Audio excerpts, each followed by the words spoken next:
You're listening to the Spark Radio Network, Internet radio like you've never heard before. Innovation, creativity, and imagination are all said to begin with a spark.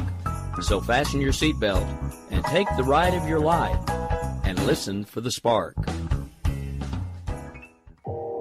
You are listening to KLRN Radio, where liberty and reason still reign.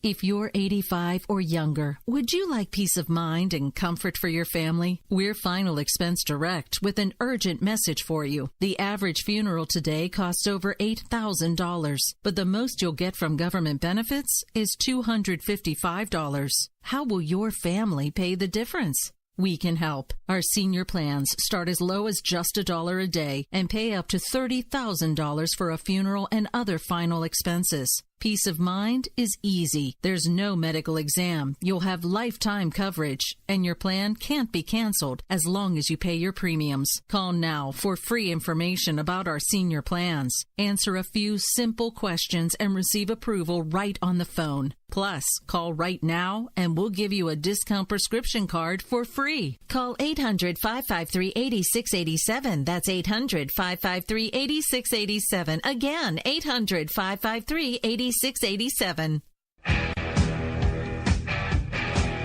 KLRN Radio has advertising rates available. We have rates to fit almost any budget. Contact us at advertising@klrnradio.com.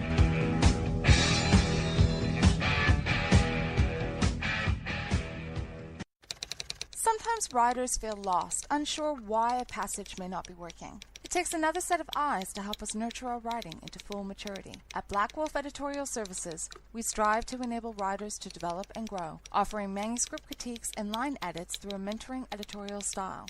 We also offer assistance on generating a writer's bio for your websites. Black Wolf Editorial Services, nurturing your writing into maturity. For a full list of services, visit blackwolfeditorial.com. You're listening to the Spark Radio Network, Internet radio like you've never heard before. Innovation, creativity, and imagination are all said to begin with a spark. So fasten your seatbelt and take the ride of your life and listen for the spark. You are listening to KLRN Radio, where liberty and reason still reign.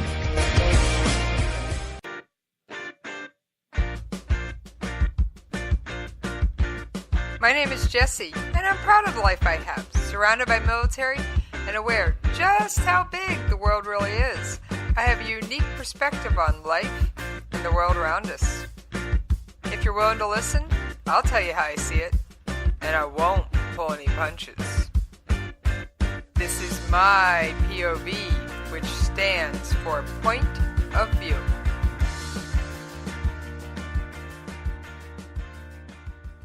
Hey, this is Jessie. How y'all doing out there today? You know I miss you when we're not talking. All right, let's face it. The world... I don't have one guest, though. I've got two. Now, you all know one of the guests, so I'm going to give the not-so-familiar one, Wild, a chance to introduce himself. But I've also got Justin Kinney around. So But Justin can wait just a minute for his chance, because this is only Wild's second time on the air. How you doing there, Wild? Good evening, Jesse. How are you this evening? Fan-freaking-tastic. Do me a favor. Awesome. Tell the listeners just a little bit about yourself and why I might have dragged you onto the show. Well, depending where the show goes, I guess we'll just kind of say that I have a little bit of history in the military, and basically, hopefully I can give your listeners a little outside input. Cool beans. Now, Justin, you want to remind people why you show up all the time on my show? Sure. Yeah, I'm currently working on a PhD studying terrorist radicalization and recruitment. I also study international relations, other forms of political violence and conflict, and I have a master's in forensics as well, so I do a fair amount with crime scenes as part of my work. So, essentially, I've put together the academic, and, Wild, I am going to give away one little piece of background that you gave away before on air. The Navy SEAL, who has been there and in some cases done that. A couple of times, you got that right. Now, there's two big issues going on right now, and we're going to start with the one that seems to be more prevalent on my show, which is North Korea. Now, finally, North Korea actually placed a call to the South using the special phone line they have installed, which they haven't answered in over 2.5 years. Now, what is the significance, and Justin, why don't you kick this off, of North Korea actually deciding to pick up the phone and talk? Sure, yeah. So, obviously, we've talked North Korea on this before. We know all the issues that have been going on with Kim Jong-un over the years, but this kind of olive branch that he's sort of extended to South Korea is fairly unprecedented at least in his tenure. He's repeatedly rejected offers for talks in the past, but he just recently kicked off the 2018 with a speech basically offering to send a delegation to the upcoming Winter Olympics, which are being held in South Korea in about a month. And he's offered to kind of start to broker some talks, which has kind of raised some questions as to why he's doing this, if he's actually serious about peace or if he's just trying to play everyone again. Wild, do you think he's playing people and stalling for time and up to some shady tricks? Or do you think he's playing this one straight? Well, I'd have to give an opinion that I've noticed the linguistics that he's using as far as sending a delegation to the Winter Olympics instead of teams. So in that specifics, I believe it's more political as far as what he's trying to posture himself in to try and put himself on the world stage. I will say one thing about it. If North Korean athletes are at the Winter Games, I think there's less chance of Kim Jong-un acting a fool and launching a missile. Thoughts? I'd agree. Yeah, I think that's fair. Being just across the border, that's always a little bit of a risk. But if he's offering to send his own people there, I think that's, at least on the surface, a bit of an olive branch that he's saying he's not going to attack it. Now, the first thing that came up, and I watched the translated version of the speech because, well, my Hangul is, well, non-existent, or Korean is non-existent. But he offered an olive branch to South Korea, yet in the next breath threatened the United States. Is he trying to drive a wedge between us? Wild?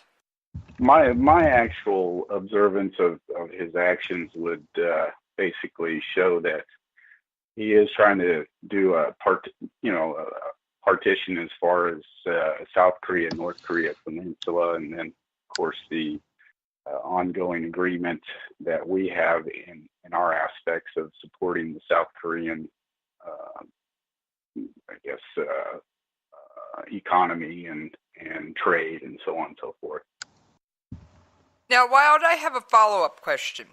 Do you think, with the fact that China essentially put troops on the border between North Korea and China, that is sending a signal that there is something likely to happen after the Olympics? As far as the time frame goes, I mean, you've got the world stage all focusing on one particular area, which is right next door to both of those entities. So specifically, I believe that if there is any kind of border reinforcement, you're going to have this kind of action in the region. Justin, your thoughts? I look at China putting these troops there as kind of a sign that China is kind of starting to get a little bit fed up with North Korea. I think for a long time they've used North Korea as kind of a buffer between themselves and the United States, who they really don't want on their doorstep right there. But at the same time, I think they're starting to realize that this leader might not. He's probably not quite as sane as his father and grandfather, which is not saying a lot. But I think they're starting to really worry about having a guy like him on their border with nuclear weapons, actively making these threats. And so I think they're starting to get fed up with that. Okay. Now, one of my other listeners pointed out that China could be reinforcing its border with North Korea so they're not deluged with North Korean refugees if we hit North Korea. Reactions? I'll let you take this one, Justin.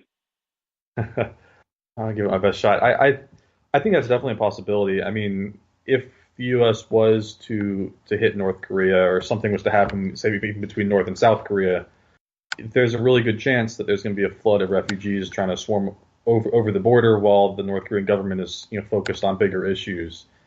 I don't pretend to know China's position on accepting refugees like that, but it would certainly make some sense that they're not super eager to have a bunch of people suddenly streaming across their border that they haven't vetted, that they haven't had control over. They don't know who these people are.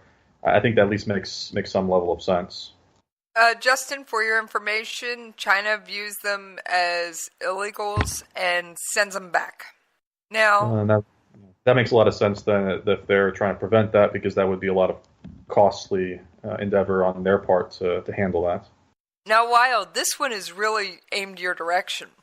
I've heard rumblings, rumors, and the usual, to use military parlance, scuttlebutt, that we are working on preparing what is being termed as a bloody nose strike. Kind of like we launched all the missiles into Syria. Well, no one retaliated for that. If we were to do something similar in North Korea, what do you think the ramifications would be? Now, of course, we'd have the diplomatic approval of China and Russia to do it. But what do you think North Korean ramifications would be? Unfortunately, I wouldn't be able to really give an honest answer to that question. Do you think Kim Jong-un would fire up the artillery along the DMZ? Well, certainly he's placed his defenses in that particular area for a situation, be it conventional. But, the biggest real situation here is if it goes to unconventional, which is nuclear weapons. To put it in all honesty, as far as refugees coming across the border, I'm not too sure how many are actually going to be able to go across it. But you've got the real specifics of, I'm sure the terms in the media have been on out there for MAD, and that's mutual assured destruction. And I believe our firepower is definitely going to be able to finish the job if it goes to that level of interaction. Justin, what's your take on if we do a bloody nose strike on North Korea? Do you think Kim Jong-un would immediately start retaliating? Well, I kind of want to piggyback a little bit on what Wild just said about the idea of mutually assured destruction. This has been, again, I'm coming at this from an academic perspective, but this has been a concept in political science for a long time, that nuclear weapons actually act as sort of a deterrence in the sense that the instant somebody uses it, somebody else can use it against you, and it's essentially as kind of destruction on both sides, a suicide attack. So I don't necessarily see Kim Jong-un jumping to nuclear weapons unless he was already pretty confident that he was going to die. It's kind of a last resort weapon.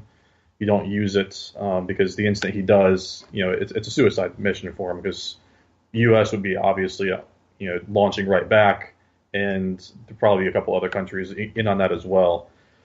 So I don't know that he would leap to nuclear weapons because of this idea of MAD, but I also don't see him as backing down. If we did launch some sort of lower level strike, he's egotistical, he's narcissistic, he's grown up in a culture where he's essentially been told that he's a god. He's not going to take that lying down necessarily. He doesn't want to die. He likes his power, but in order for him to keep the power and to keep what little control he does have over his government and his military, he would have to retaliate in some form or fashion, I would imagine. Now, this brings up, since we're talking non-conventional warfare, this brings up North Korea is known to have chem-bio weapons. They prove they have VX by using it to assassinate Kim Jong-nam, and it's also believed that they have anthrax because one of the recent defectors had anthrax antibodies in their bloodstream, and all the experts are saying this could not have been naturally occurring anthrax. Who wants to respond to that thought? I'll pick it up. One of the situations with biochemical weapons is that I believe that we actually, correct me if I'm wrong, but we actually drew a red line in the sand somewhere close to that particular vicinity. Is that correct? We definitely told Syria that they couldn't use them against their own people. However, the previous administration did nothing about it when Syria did. The current administration, well, they launched a missile attack and nobody retaliated. Correct. And that's kind of where I'm going with that particular part, is that on the specifics of biochemical weapons, is that you've got a situation of possible use, but empty threats on the previous administration kind of showed no retaliation. And that's kind of caused a little bit of a power shift in that particular region in the foremost.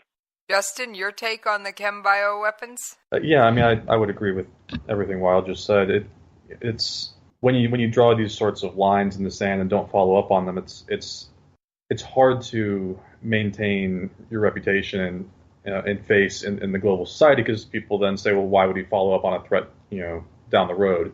So that the fact that we kind of backed down on that red line in Syria over chemical weapons, I believe hurt us kind of in the long run.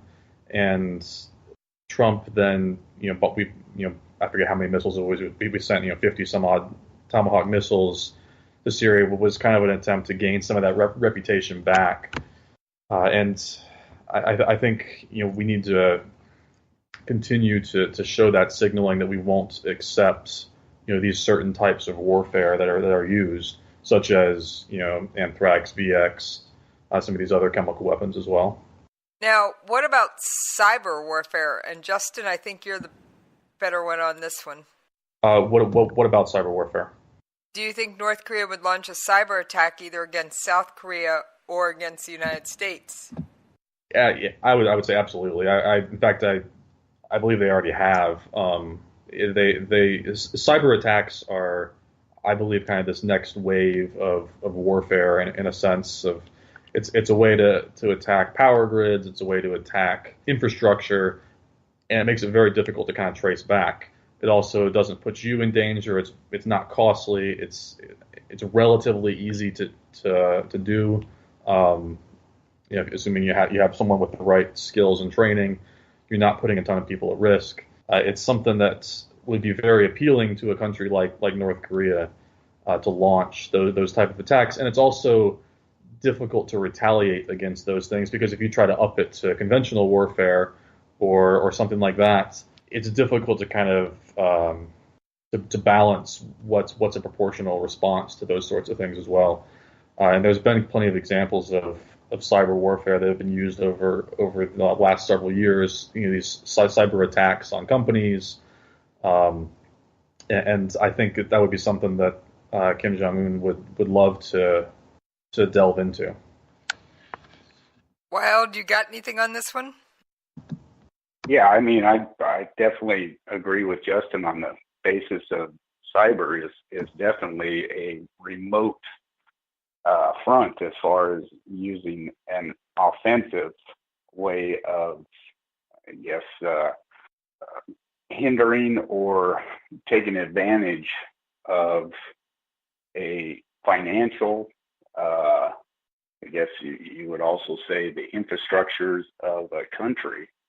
And like you said, there's no repercussions as far as physical repercussions, and it definitely will create a proxy kind of defense mode as far as any retaliation for the country that's actually being aggressed upon. Yeah, Now, it's very difficult to track these things back too. The U.S. has actually been accused of using this too with Stuxnet, which sabotaged Iran's nuclear weapons several years ago. It was never even proved that necessarily was an American or Israeli weapon, at least publicly. Yeah, so it's very hard to kind of trace these things back in a way that would confirm 100% who it even came from. now, Correct. Yes, absolutely. what do you guys think about the possibility of EMP devices? Because North Korea does have that technology. And who would like to explain for the listeners what an EMP device is? I'll grab that one. So an EMP device is essentially a way to release a short burst of electromagnetic radiation in kind of a pulse sense. So EMP stands for electromagnetic pulse. Now you can actually have pulses that are natural occurrences as well, but an EMP device is a way that intentionally sends out this short kind of burst. And what it does is, if it's powerful enough, it can damage a lot of different electrical systems. It can knock infrastructure out. It's super high levels. It can actually damage physical objects. Technically, a lightning strike is a kind of an EMP device of sorts. But EMP would essentially knock out electronics within a certain radius, and so it can be used to knock out weapon systems, to knock out electricity, to knock out computers, all kinds of things like that. And so it's frequently being kind of used as a potential weapon to knock out those type of systems. Yes, it's disrupting electromechanical pulse, and basically it affects all, I guess you would say, milliamp or microamp infrastructure as far as computers and pretty much control devices. So basically anything with the circuit board would be at risk. Am I reading this correctly?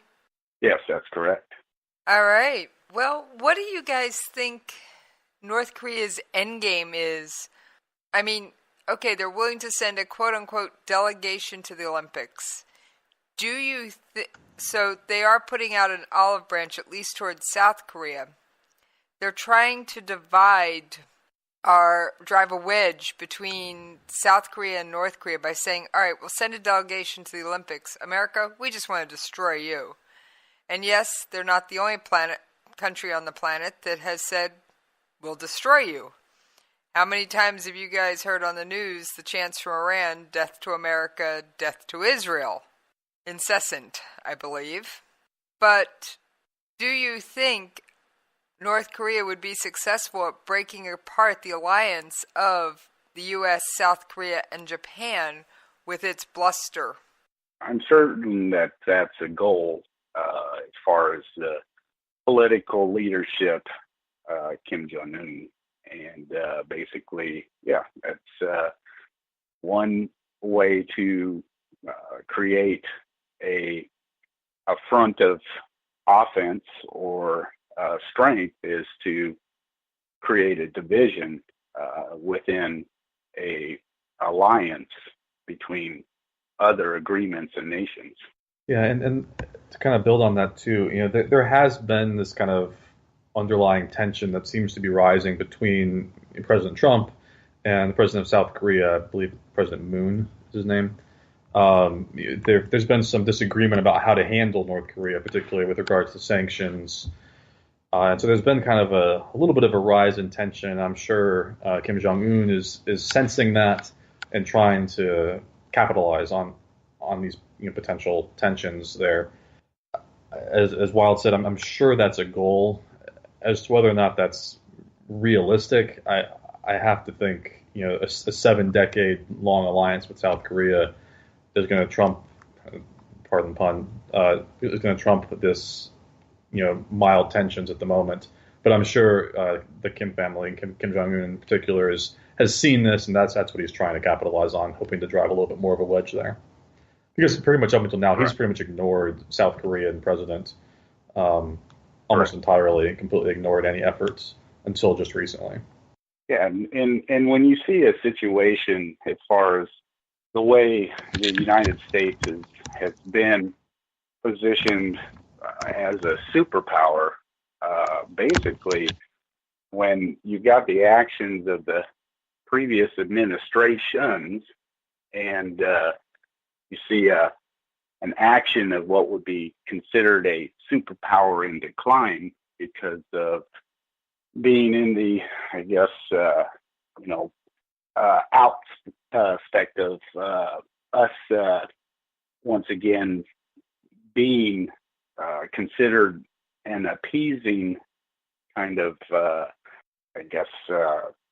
political stance, then you've got a situation where you've got a person like Kim Jong-un who sees an opening and pretty much a way to bring himself onto the world stage as a power in ascension.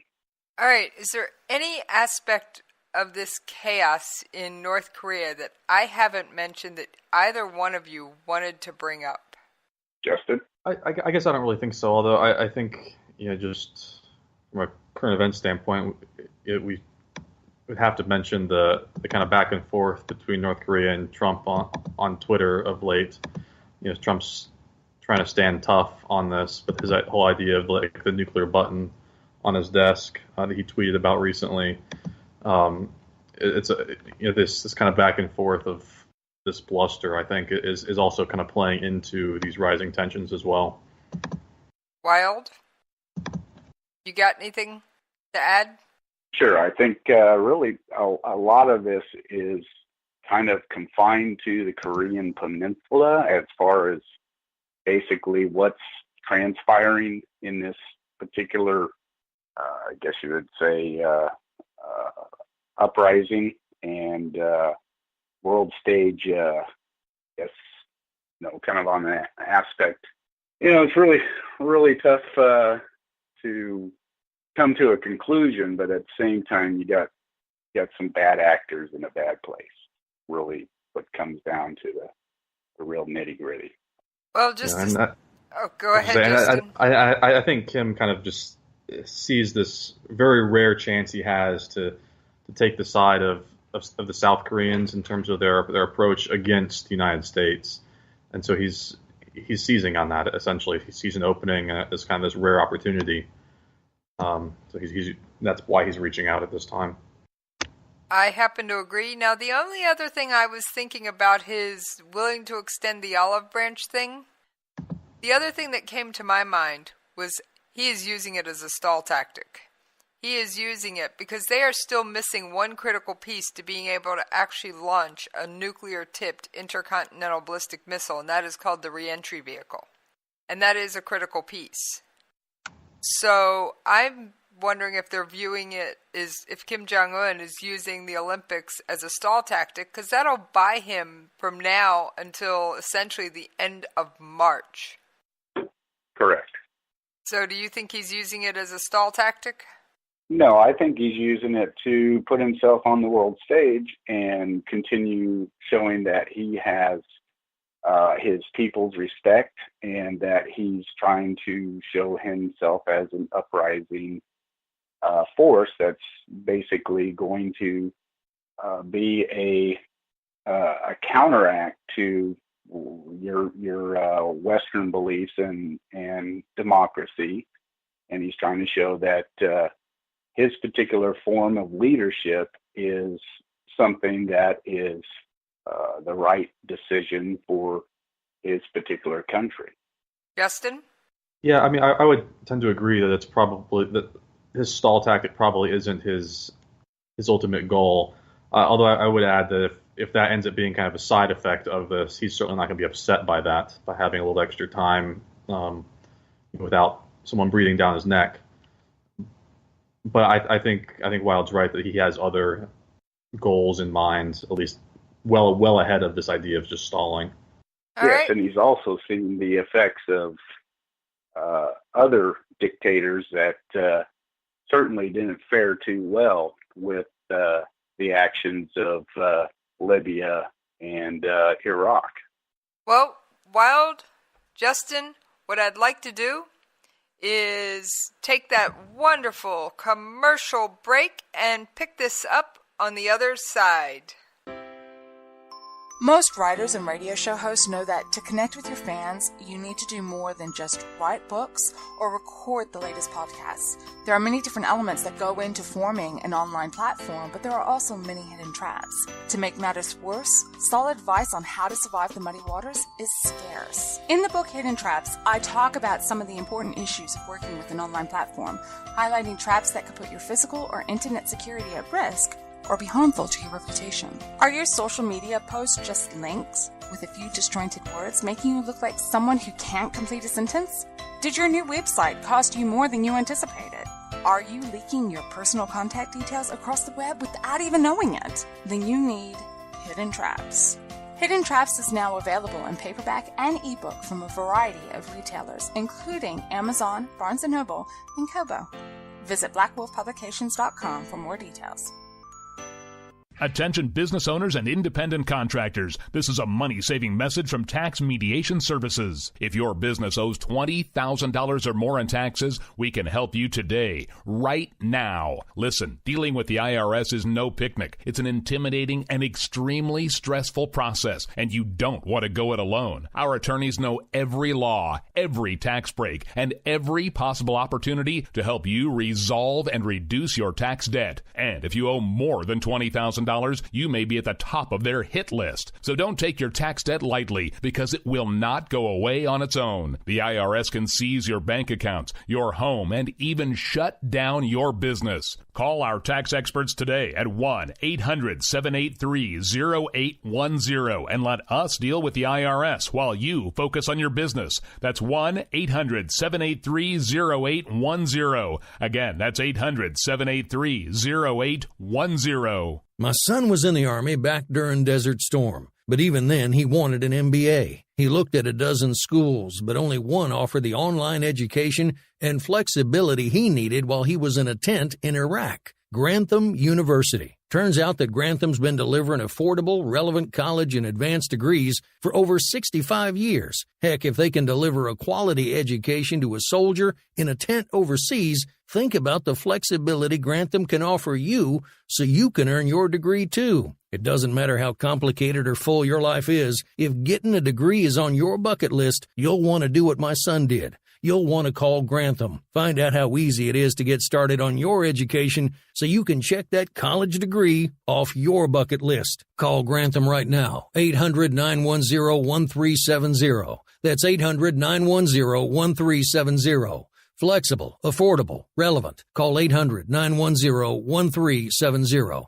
All right, thank y'all for hanging in there with us while we paid those radio station bills. And yes, I still have Wild and Justin on with me today. What a special day. I get my two favorite guests on at the same time. It's been quite fascinating. Now, I think we've about covered North Korea. So I'd like to shift the focus to the protests in Iran.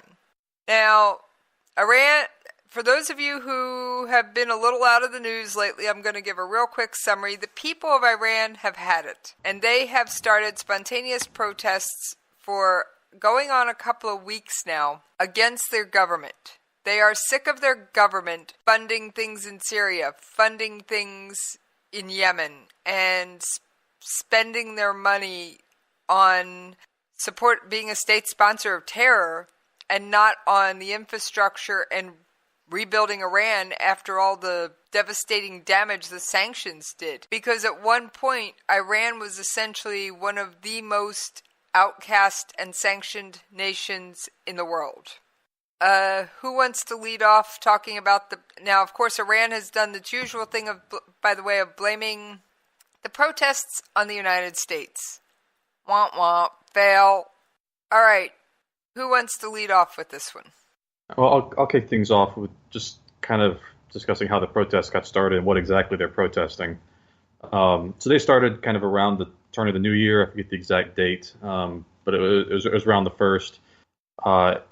primarily protesting things like high unemployment, rising prices, and a heavy amount of corruption in the government.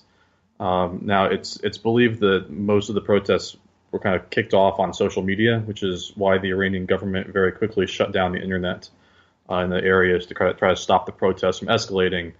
But in those first few days, the protests spread from one city, I believe it was in Mashhad, across Iran, including to several areas that are considered pretty heavy strongholds for the government. And it's also expanded beyond those initial demands to the point where they actually have started demanding the removal of the current regime, which would be Ayatollah Khomeini. You listen to some of the chants and things; they're basically wanting to kick out the current regime. And so I just wanted to kind of set that up as the background of what exactly they're protesting and what they're asking for at this point. Now, Wild, what is your take on the Iranian protest? This is a whole other protest than from what we saw in 1979, isn't it? Correct. This is a little bit more to what would be the current leadership. 79. We had what you would call a soft ally, basically with the Shah, and that particularly became an aggressive takeover by a political party that wanted to basically outcast the Shah as an ally with the United States in that particular region. That's kind of during the time that I was involved in that part of the world, and specifically, that's also when I was in the military or service for our country, and involved in that particular, I guess you would say, Persian Gulf War, as it may be. Okay. Now, what do you think of the modern protests, the ones that are going on today, as in contrast to the ones that took place back in the 70s? Do you think these are being spurred truly by the people? Absolutely. I mean, just like Justin said, there's just widespread angst in that particular leadership model, and basically the citizens of Iran are being suppressed, controlled, and basically it's a reaction of freedom, from what I can gather, is what people of Iran are trying to protest. I mean, really, it's the political party that is at war with the West. The people of Iran are not the ones that are feeling any of the disconnect with the rest of the world. It's the political party, the leadership, the demigod, as it may be, creating the suffering on the people in that country. Yeah, and to add on top of that a little bit too, I mean, there was this kind of widespread expectation among the Iranian people after the big deal, when the U.S. and the other, major countries, the P5+1 countries, lifted a lot of the sanctions back in 2015. So there's this expectation that life was going to get better, and the economy was going to thrive. And they just really haven't seen that. The government policies have got even higher unemployment, higher inflation, more corruption, just more mismanagement of things. And the Iranian people have basically become very disenchanted and frustrated that they haven't seen any sort of resurgence of the economy post sanctions. Correct. Yeah, absolutely. I agree with you, Justin. And what I'd like to add on to that is, I believe, just like I believe about the North Korean people, other than the fact the North Koreans are heavily brainwashed, that the average person wants to have a good life and live in peace, not just with their neighbors, but with the rest of the world. And both governments need to go soak their collective heads, and we might actually get somewhere. Yeah, I mean, I think that's probably a fair assessment of most things. The average person in the world, really just wants to be left alone. They want to be able to do their own thing. They want peace. They're not antagonistic. The problem is, the people who tend to cause most of the problems end up in power, or at least having more of a voice. And so you end up with these situations where the people in Iran, I mean, they don't necessarily like or agree with the decisions that are being made at the government level, but at least until this year, they haven't had the opportunity to really to step out and protest against that. The most recent one was, I believe, there was some protests after the election, like it was 08 or 09. Oh, But there nine. haven't really been anything since then. But as you alluded to, the average person on the ground in Iran, really just wants to be able to to work and to better themselves. Wild, you got anything on that one? Well, like Justin said, I mean, who wants to live under oppression? Well said. Well said. Now, one of the things that I found fascinating as I was studying this issue, so to speak, because, well, both of you know, and all my listeners know, I'm a news junkie. I don't do one news source, I do 30. And more if need be. I've known of you being a multitasker, that's for sure. But one of the things that I've noticed is that it is the technology and it is the social media that is giving them the ability to do this. Now, when they tried this back in 2009, and Wild, for the record, I'm asking for just speculation. You don't have to go into detail. When they tried this in 2009, from the United States, this was the response. Nothing. Now, the current administration, both the president and United Nations Ambassador Nikki Haley, have come out in support of the Iranian people. And I think it's absolutely a wonderful thing. Do you think, and I'm asking just speculation on both of your parts, and I will start with you, Wild, because I think you might have a little more of an educated guess. Do you think there is any covert action being done to support the Iranian people in these protests? Perhaps the CIA?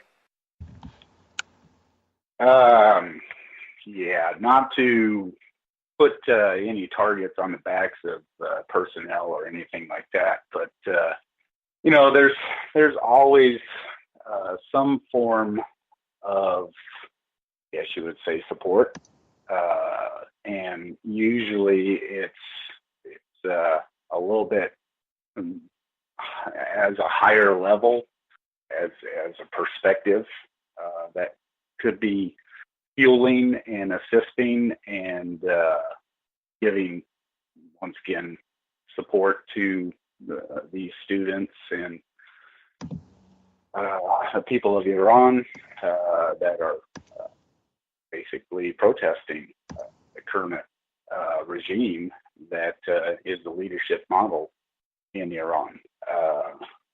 The world stage is watching this, and certainly the support comes from the free world as far as their goals that they are trying to achieve, as far as getting that aspect of living a normal life. Justin? Honestly, I don't know that I have any more to add to that than Wild does. I don't have the experience or knowledge of that much more on the academic side. I know, but I had to give you the shot at it. Now do you see why I started with Wild? Now, the people that are out there protesting, and Justin, you ought to be able to handle this one at least on an academic level, are putting essentially their lives in jeopardy. Hundreds, and at last count it was somewhere over 500, approaching 600 people have been arrested, and dozens have been killed in the streets. And I have seen video of the police running people down with vehicles and firing on civilians and all those things. Now, many of these prisoners will be taken to a prison in Iran called Evin Prison. This is where they put people to death in mass. There is nothing pretty about this place. In fact, for my regular listeners, I did a very serious description of some excerpts from a book called A Time to Betray by Reza Khalili about what it is like inside Evin Prison. Now, Wild, these people obviously want freedom because they're willing to risk their lives for it. And I know you know at least a little bit about Evin Prison. What do you think that speaks to for their will and their possibility of success? Well, they're certainly looking at a perspective of hopefully obtaining a goal of freedom. I mean, they're putting their lives in danger. They're putting their families in danger, and specifically, they're going against the oppressive regime that currently holds the noose of power, as it may be. Do you have anything to add about Evin Prison? The hellhole. I believe if you don't mind me bringing an off-the-record comment on air, you described it as a modern-day Hanoi Hilton. That'd be correct. It's a modernized Hanoi Hilton. It's known through specific information, intelligence that the Hanoi Hilton was a 60s prison in Vietnam, and basically there's rumors of different rooms, and basically you had a hook room and you had the bump room. We didn't want to go to either one. All right, Justin, what do you have to say about both the protesters' will, and if you have anything to add on Evin Prison? Sure. Well, I'll start with the latter in Evin Prison. I don't have a ton to add here, but I just wanted to kind of reemphasize too just how terrible this place really is. It's actually in Tehran. So it's in their capital city, and it's been around since the 70s, early 70s actually, before the Islamic Revolution in '79. And it's primarily known for housing political prisoners. That's kind of its aim. So it doesn't hold, say, the average criminal. It's designed specifically for political prisoners. And it's, I don't know if I can add any more. It's essentially hell on earth, it's been quoted as being called that several times. Executions, tortures, anything inhumane you can think of. So that's nothing new. Just to reiterate what you've already said. But it's a truly terrible place.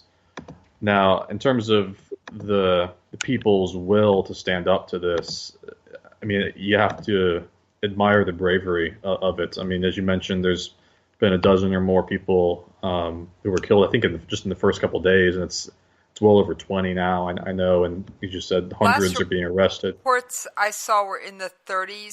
Is it up to the 30s now? 40s that had been killed. Of course, these numbers are coming out largely via social media. And it was over 500 that have been arrested, now pushing 600, and that number's about a day old.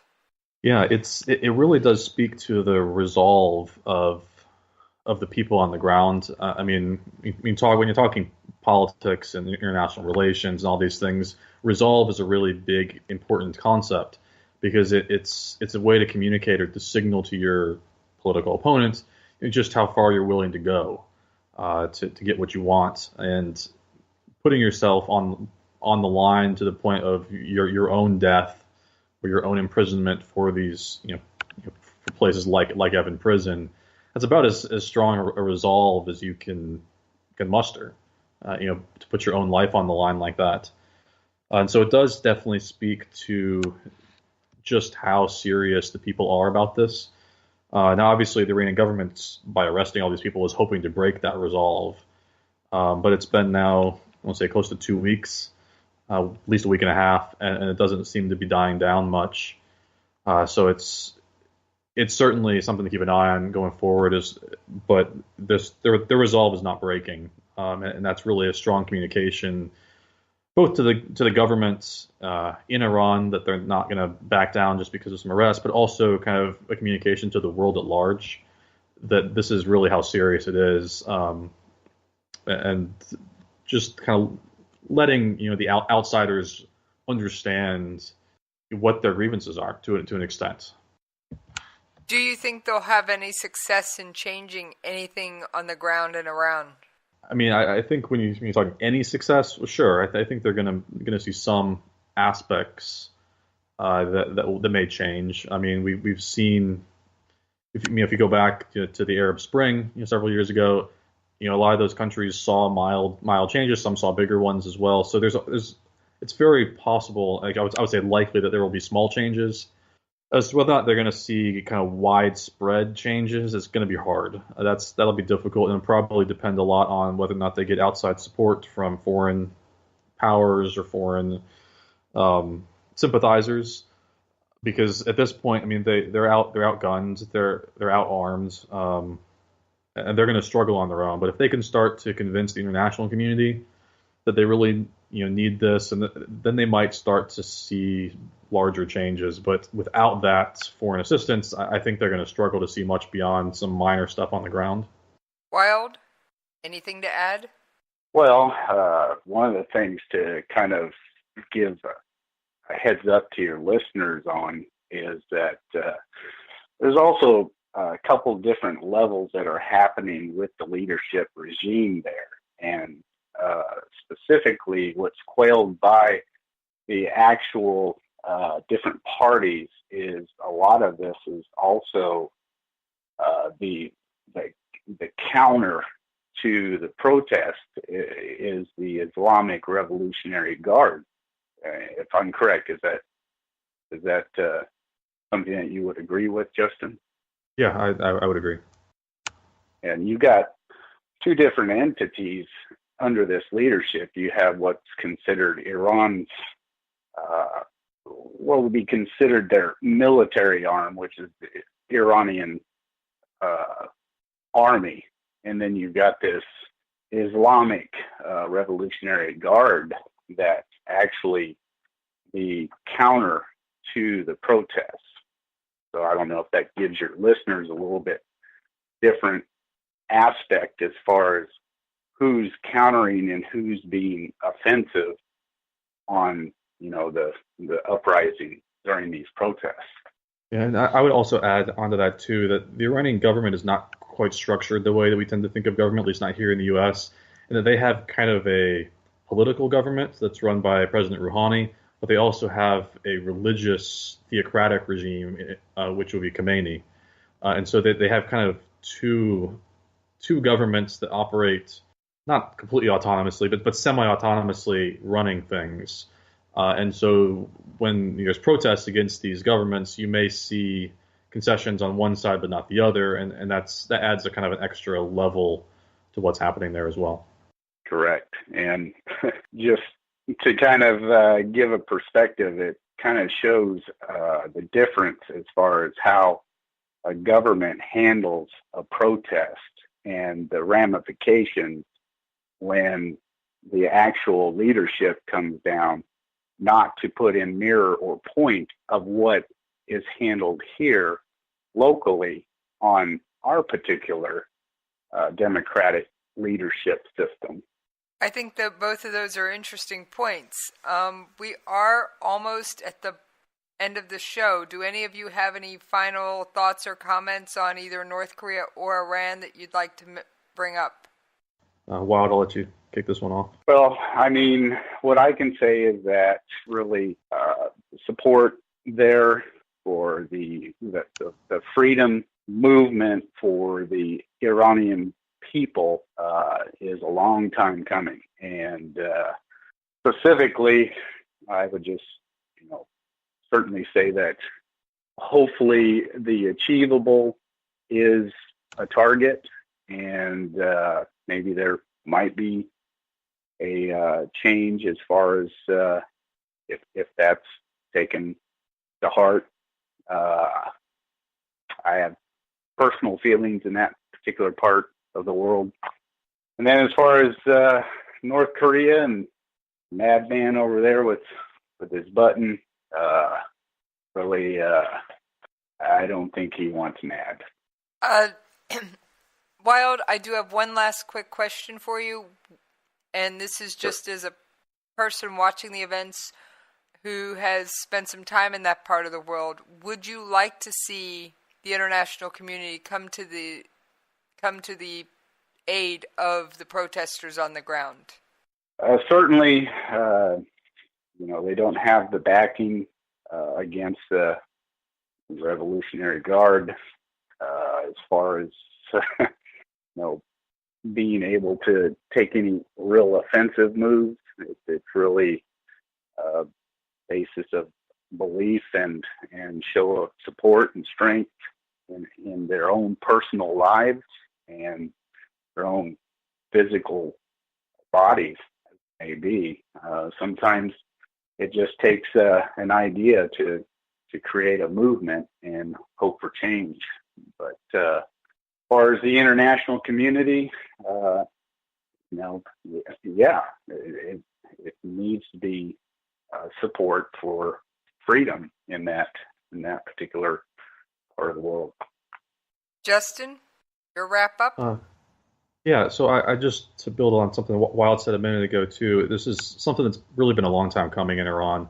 And you listen to some of the chants and things that are taking place today, a lot of them are slogans that praise Reza Shah, who was the dynasty that was taken out in the revolution in 1979. So this is something that's been going on almost 40 years, to the point where even today they're still chanting praises for the guy who was removed 38 years ago. So this is a frustration that's been building really much ever since then. So this is not something that's going to be quelled quickly when it has 40 years of frustration that are finally boiling over.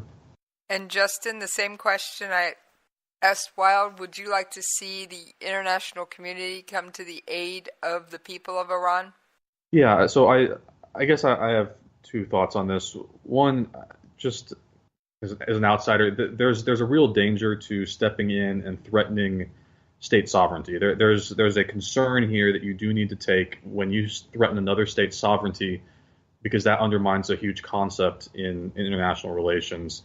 That said, I think the international community, particularly the West and the United States, as the leading hegemon in the world right now, we always need to be on the side of freedom. And the people on the ground want freedom, from what I can understand and what I hear. And I think the United States needs to lead in that area and help the international community step in to help those people on the ground, the protesters, in some capacity, whether that's providing support, funding, I don't know, some other form of aid. I do think we need to step in as an international community to help the cause of freedom, as long as we do so in a way that isn't necessarily perceived as, the U.S. can go in and just remove a regime whenever they want, because that's kind of what got us into some trouble, in Iraq and other places as well. So it has to be done carefully, but I would definitely say that the international community needs to take a stand on this to fight for freedom. Anything else either one of you would like to add before we go with social media contact information for myself and Justin? I don't think so. Wild, any last thoughts? No, I'm good, Jesse. I do have one last thing to add, and I know I've said it before, but I will say it again on air. I thank you very much for your service, and I thank you even more for coming on. All right. Thank you. You're quite welcome. Justin, why don't you give out that social media contact information? Yeah, absolutely. So I have two different ways you can reach me. One, I have a Facebook page. It's actually under an author name. I write fiction as well. You can find me there under J. Robert Kinney, or you can contact me through Twitter. My tag there is Justin R_Kinney. You can find me either place. Send me a message. I'd love to communicate. And you guys know by now you can find me on Twitter at Jesse's POV. You can email me at the station at Jesse's POV at KLRNRadio.com. And if you have any feedback, comments, questions you'd like me to put to Wild You may also email me at Jesse's POV for that, as he does not have social media contact information he would like to make public. And on that note, I think we've come to the end of a wonderful and fascinating episode of Jesse's POV, and I will see you all tomorrow night.